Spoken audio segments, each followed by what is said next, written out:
All right, so we have a one doubles match for you today. So today, Ben and I are playing in the one doubles draw today, and we are playing against a couple of opponents that I hadn't played before, but Ben, I think, had played them previously in our lineup. So let's see how this match turns out, and I will see you at the end. All right, welcome into the match here. We have the one doubles matchup here. We have Ben and I, so Ben's returning on the deuce side and I'm on the ad in the bright yellow. And we have our opponents serving on the front courts here. So yeah, on this day, I don't think I had ever played these opponents before. So it was all pretty brand new for me. I know Ben and Manish played this particular team the first time we played them in our flight, but I'm not sure if they were the same players or not, because I think they have 4 players on their team, so it could have been any rotation of them. So they start off with a quick hold, and yeah, again, on this day, as most days I start, my main focus is to be as consistent as possible. I think that's the number one strategy you need to be going into any 3-5, 4-0 level playing, is the more consistent you are, the more balls you get in play, the more likely you have chances to win the point. I think that's kind of a dumb no-brainer statement, but the vast majority of points that I've heard from analysts and things like that, at our levels especially, and probably even up at the professional levels too, is most points are won by errors rather than outright winners. So you need to put yourself in a position to where you're putting the ball in play and forcing your opponent to come up with the goods or force them into an error. I very much like to try to find their weakness and exploit that as long as possible until they course correct and are able to maybe do something different with it. But that's pretty much what I do. I'm very much like to strategize on the court and, again, really focus in on those areas that where we can pick on them to cause errors from their perspective. Now, that being said, if you have a huge weapon and things like that and are able to take care of business and hit winners, definitely do that, but you don't see that a lot at the levels we're playing at here. So, all right. So I started off serving for our team and I got the hold, so that was big for us. So it's 1-1 here.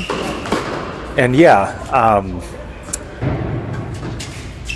I remember on this day that I was feeling pretty good.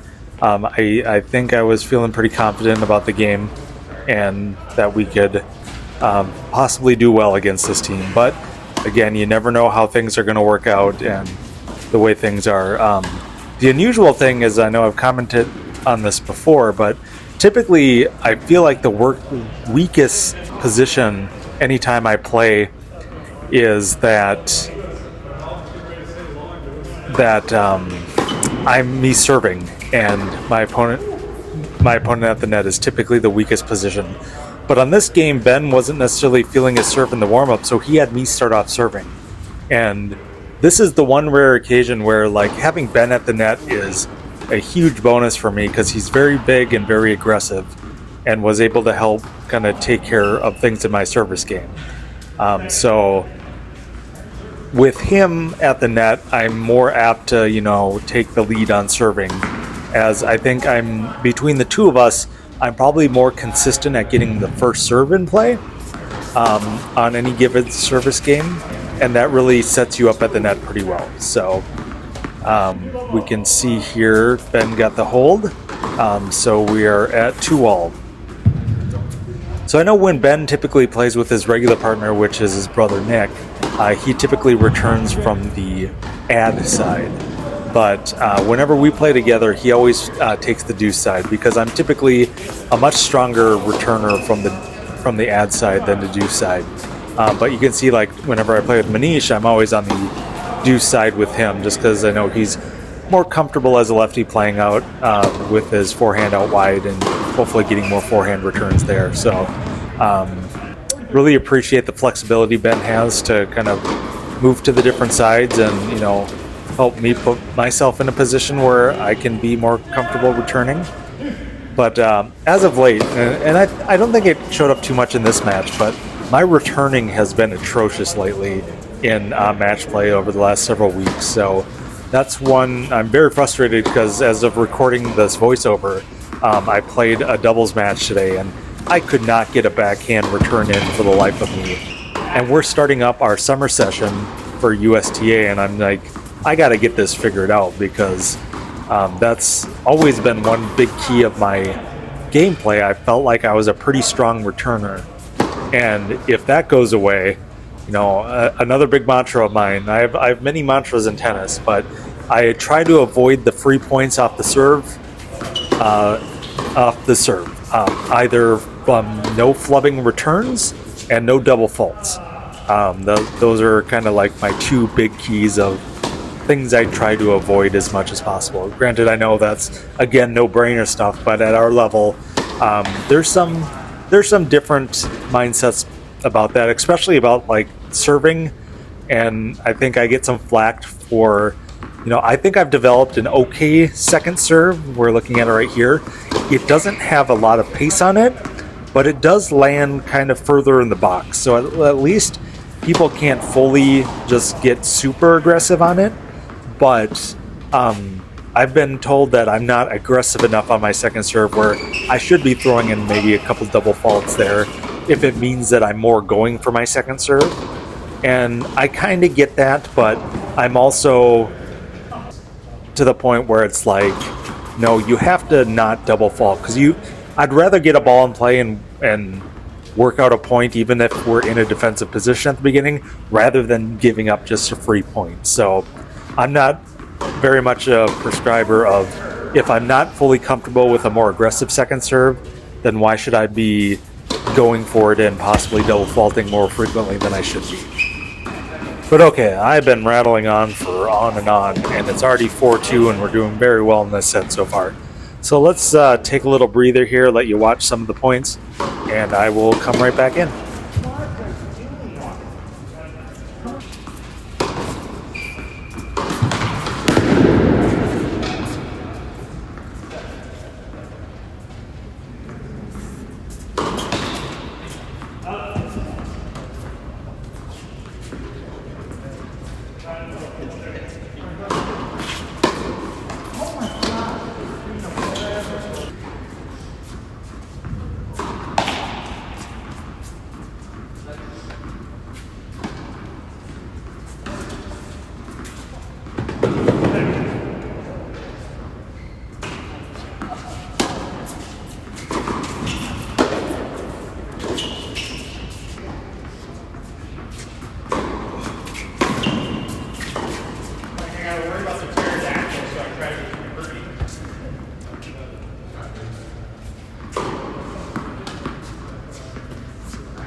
All right, and our opponents have been able to battle back a little bit, and we are now at 5-4. So I am serving for the set here, and typically I am not the most confident in my abilities to serve out sets, but in this particular match I was feeling my serve pretty well. I was able to hit my spots, I think, and I'm just very confident with Ben at the net too, that he can take care of business up there. So feeling pretty good about that, and we're already up 40 love in very quick fashion and get the return error, and that's the set. We got it 6-4. So very good result for us. Feeling pretty confident on how we've been playing and how we're able to strategize against these opponents. So, but as we know in doubles, like it's a complete reset when you get into that second set, and it can be a clean slate. And if they get this set, it just comes down to a 10-pointer. So it's very important as a doubles team that wins the first set to not let off, because it's easy to like let off the gas a little bit because you feel like, all right, I got a set down, we're up a set, and we have that little bit of leeway. But that's where you can get into a lot of trouble, and I just airball a volley, which was a good thing because the ball went out. So and there's a example of a bad return that I've been doing lately. At least that one went over the net a little bit, but the opponents get a big hold there. So this is where Ben decided to start off serving in the second set. He decided he wanted to keep same sides that we were serving on, rather than kind of going with what he was feeling more comfortable in the first set in having me lead the serve. So I have no superstition about like what side you're serving on, except with outside, and if there are environmental factors like the sun and wind, and one server can handle handle the sun differently or etc. But when it comes to indoor tennis, I'm very much it doesn't matter to me. It's more going with the hot hand to start off serving that you want to start off the next set with. That's kind of where I am with it. And then going down, I'm typically the weaker server, so I typically have my partner serve. But again, on this match today, I was feeling very confident serving, so we kind of had a little discussion, but we decided to have Ben start off here, and he's up 40-30 already and putting us in a good spot. And now it is 40 all. So if I recall this one, let's see here, Ben getting ready for a second serve. Probably could edit a little bit of this out, but we're keeping it in just for fun. Oh, and the score got all kind of wonky there. I didn't notice that before, so I think it gave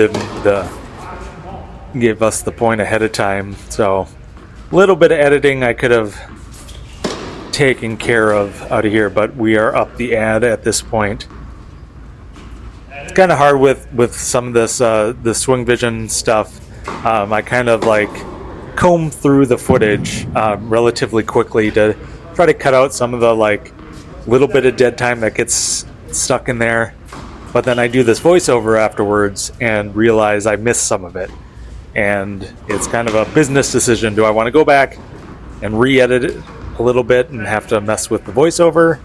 Or do I just continue on and just deal with these aspects, this kind of dead time in the match? So my decision is just deal with the dead time in the match. This is what actual tennis looks like. Granted, you have the ability via YouTubes to fast forward and watch in double, triple time and things like that. So you can easily forward ahead across all this very lazy editing that I'm doing. But, all right, so we're down an ad at this point, and it's very important for us to try to match pace again in this set. We don't want to let up. We want to apply that scoreboard pressure because we've already got the first set, and we really want to make sure that in the second set we're able to kind of show that we're the same team we were in the first set. Ben puts in a good volley there, good exchange at the net. The ball gets popped up and that ball does hit the line. Very good point. Ben with the quick hands at the net and gets the point for us. So this one, as I predicted, as I wanted to say before, but without spoiling, I think it does go to several deuces. So this was a very long service game, if I recall. So definitely was a battle to determine whether we could match pace with them or if they were going to get the break here. And I get the put away volley and we get the hold. So that was a big one for us. We needed to keep up with that one. This is tennis I love. All four of us at the net just battling. And of course, I'm the one that hits the error on that one, but it's good to see all four players crashing at the net, doing what they can to be aggressive. And that's really what doubles is all about. It's all about applying pressure to your opponent and trying to be the aggressors to hopefully manufacture a winner or an error from your opponent. So that's really what you want to be doing from my perspective. Not that I'm an expert, but I do focus a lot on doubles strategy and doubles play. And I know it's not that far off from singles, but as I've been playing a little bit more singles lately, I just realized I don't know singles strategy very well at all. I don't know what it takes to necessarily manufacture points and structure points in a way that are advantageous to you unless the opponent has a glaring weakness. I've been playing some people that are very consistent and basically can run down everything, and it's like I have no way of knowing how to construct a point that can put myself in an advantageous position. But in doubles, I can do that very well. So, all right, so I'm serving here. Let's see if I'm foot faulting. I've been foot faulting a lot. I think a lot of people have been noticing that in the videos, and I did try to spend a little bit of time working on it, but kind of said screw it. I do want to take more serving lessons, and maybe that will teach my left foot to just stay put and use that kind of as a launching point. But as right now, I do still do the tap dance with my front foot. That's, it goes back and forward and do the hokey pokey and turn yourself around kind of situation with my serve. But it gets a lot of first serves in, so I can't necessarily say anything bad about that. Okay, we got 2-all now. Sorry, let's see how this next couple points play out, and I will get back at it.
All right, so we're definitely in a good spot right now, up 4-2 in the service game. And we have our opponent serving now.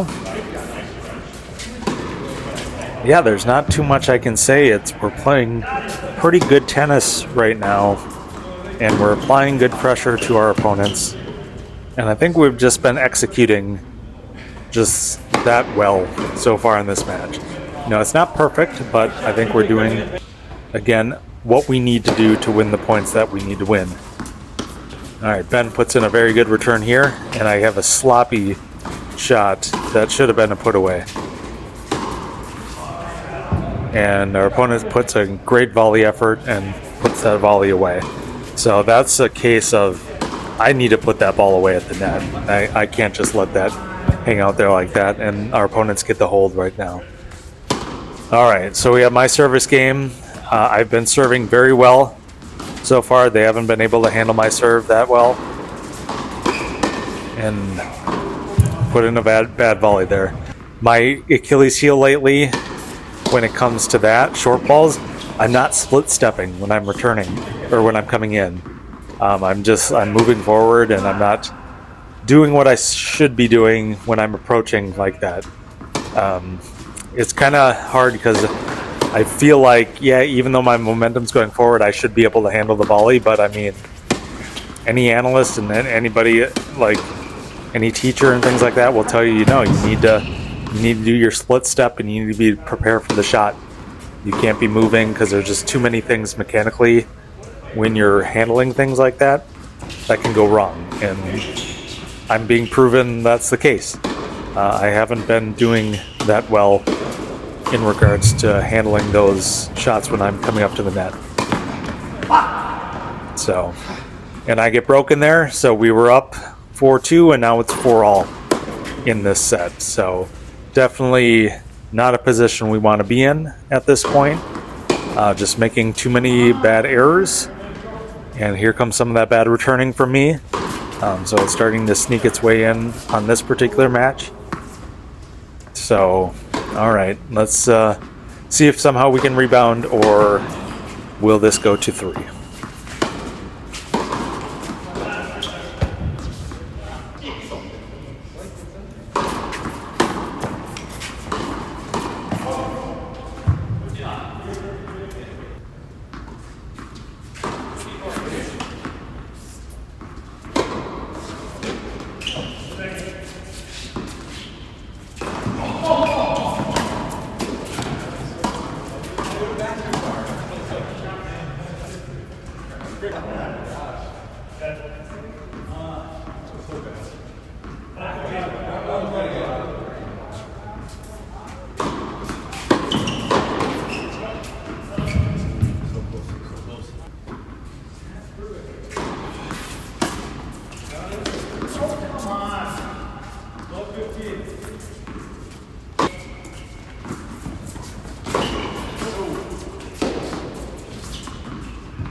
All right, and we dropped 4 straight games to lose that set 4-6. All right, and as usual, it comes down to 10 points or maybe more to determine a winner. So let's let this play out, and I will see you at the end.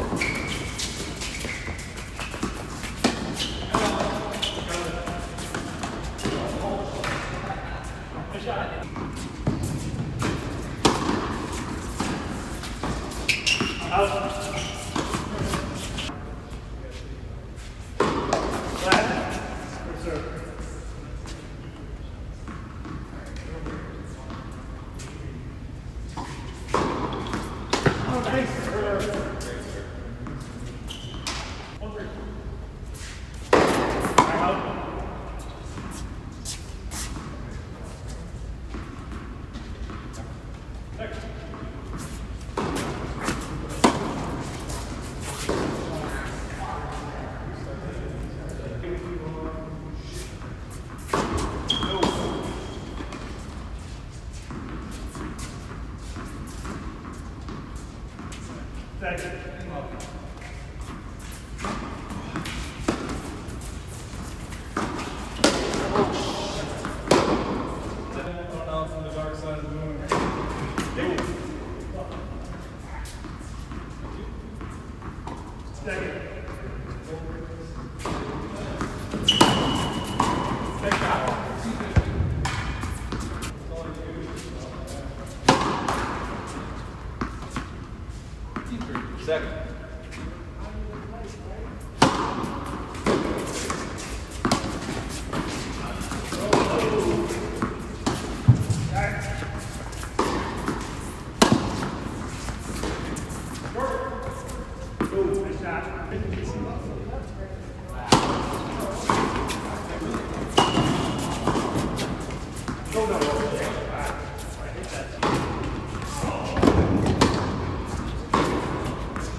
Watch it. That's risky.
All right, so Ben and I did well in the end. Obviously, pretty good first set. We kind of messed around there in the second set and didn't do so hot, but then very much came alive in the third set tiebreak and was able to take it down. So ultimately, it was a good result for our team. I felt like we left a lot of points on the table, and we probably cohesively as a team could have done better, but still a win's a win, and we'll take the win. So that brings our team to, I think, 4-1 at this point in our draw. So we do have a team that is 5-0 who we saw us play before, and we have to play them one more time. And it's actually tonight, right before I'm recording, or right after I record this, right now. We play them for potentially the win of the draw. If we win, we'll both be 5-1, and it will come down to tie breaks. If we lose, we'll end up being 4-2. Still a good record, but they'll end up winning the flight. So we'll see how that goes, but really appreciate it. Please like, comment, subscribe. Let me know what you think of the match. What are things that we can improve on? What are things that we do well? Let me know in the comments. Really appreciate the engagement. And as always, just please get out there and play tennis.